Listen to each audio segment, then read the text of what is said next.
Hi everyone, I'm Julian Dunne, a sim racer for Altus eSports and a coach for Virtual Racing School. Today I'm sharing some important information on open wheel race cars in iRacing to hopefully save you a lot of time and effort in figuring out where to start. If you're new to iRacing, or you've learnt a lot from the MX-5 or Ferrari GT3 and you're ready to try open wheel racing, this video is for you. Or maybe you've tried a few open wheel cars and want to find out which car is right for you. If so, then sit back while I share the unique characteristics of some of the more popular open wheel race cars in the iRacing stable. First, I'll start with the lower powered cars that become available once you get out of rookie class. In iRacing, you only need a D license to drive the first group of lower powered cars I'm going to share with you. So once you've gotten out of rookies, you can jump right in and have some fun. But the first thing you'll need to understand is these cars are not tanks.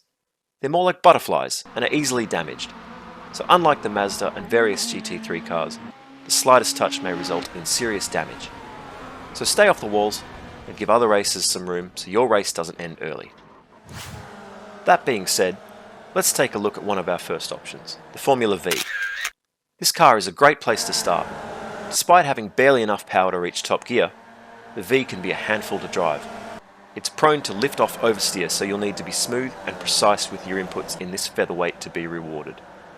It's definitely a momentum car, so be prepared to spend a lot of time in third gear. This car has no right to carry the speed it does around corners, despite having no rear wing. Next up is the Skip Barber. The Skippy is a lightweight, low grip and low powered race car, but it's bags of fun. The Skippy is a forgiving car to drive at 90%, but make no mistake, being quick in this car is an art form. It's also a great car to learn the ins and outs of weight transfer and correct braking technique, all whilst holding ridiculous sustained slides. If you're looking for a good open wheel car and want to learn the basics, this is a great starter car. The next option for drivers who want to climb the Indycar ladder is the USF 2000. It's the first step on the road to getting into the Telara IR18 Indycar, and it also only requires a D license to drive. Despite its low power, the USF 2000 is a challenging car to drive quickly. Finding the sweet spot between mid-corner, under and oversteer takes practice, and learning to manage the throttle to settle the rear is also a challenge. It's easy to lose the rear end if you're too aggressive, but it's a great car to learn on before tackling the hair trigger throttle on the Indycar and F1 cars. Once you master the balance and throttle in the USF 2000, you won't find the transition to the faster cars as daunting. The next car on our list is the Formula IR04. It's a fairly new addition to the iRacing open wheel stable, and it's the first stop on the road to Formula 1. Of the junior car options, the IR04 has probably the highest downforce to power ratio.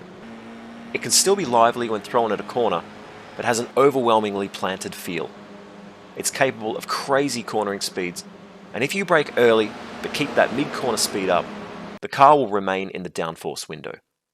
The IR04 also boasts excellent on-throttle grip, which means you can easily deal with the consequences on corner exit. Once you're out of D-Class and you want to drive in another popular open wheel series, the Telara F3 is the next step on the way to F1 or Indycar. Because of the F3's highly efficient downforce, it's able to cut through the air nicely whilst remaining planted in the corners.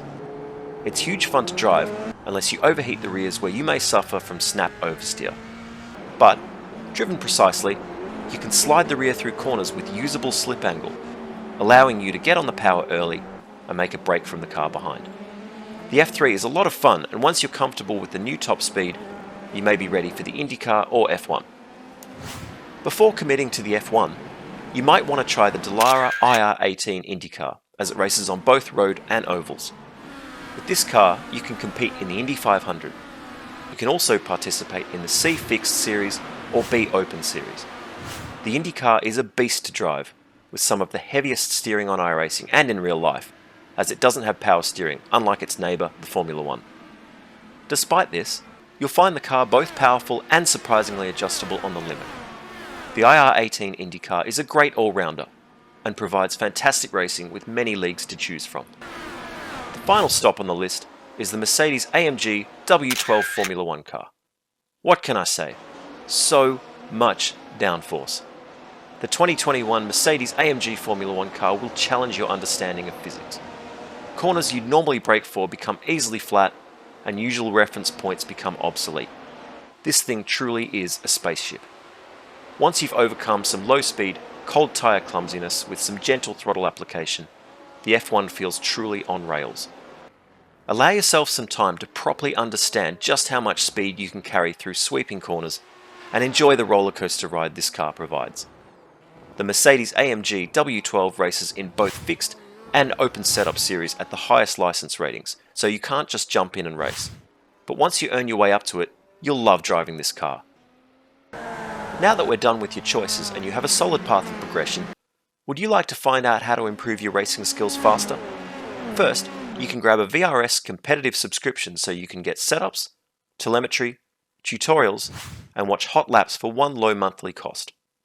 And if you really want to get an advantage, check out our VRS Direct Force Pro wheelbase and pedals used by some of the best professional sim racers in the world.